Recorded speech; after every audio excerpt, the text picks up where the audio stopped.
Bonjour à tous et bienvenue dans la quotidienne des marchés du FX. Wall Street a clôturé la journée de trading dans le rouge, les investisseurs préférant attendre la décision de la politique monétaire de la Réserve fédérale demain dans la journée, ainsi que celle de la BCE. Le SP a perdu 0,43%, le Dow Jones a perdu 0,49% et le Nasdaq 0,21%.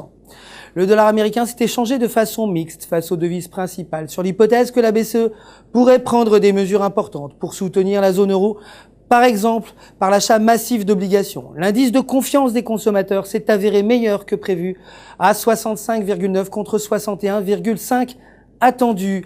Aujourd'hui, les données de l'emploi non agricole devraient atteindre 121 000 contre 176 000 auparavant. L'indice PMI manufacturier devrait pour sa part atteindre 50,3 contre 49,7 précédemment. Le taux d'intérêt devrait rester identique à 0,25% et le compte-rendu du FOMC devrait être publié. L'euro s'est renforcé face à la plupart des devises principales. En effet, les investisseurs s'attendent à des développements plus positifs que négatifs durant la semaine. L'optimisme précédant la réunion de la BCE aujourd'hui a maintenu les gains de l'euro face au dollar.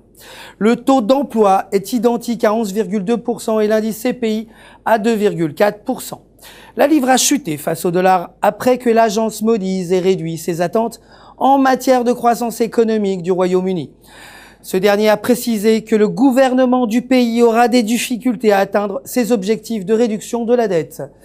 Aujourd'hui, l'indice PMI manufacturier devrait rester identique à 48,6. Le dollar canadien a chuté face au dollar américain après un PIB avéré moins bon que prévu, à 0,1% contre 0,2% attendu. En ce qui concerne les matières premières, l'or a perdu 0,42% et a clôturé la journée à 1614 $ l'once.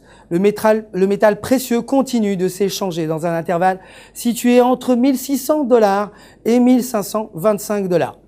Le pétrole brut, pour sa part, a chuté de 1,92%, clôturant à 87,90 $ le baril après avoir atteint un peu plus tôt le niveau de résistance à 90,30 $.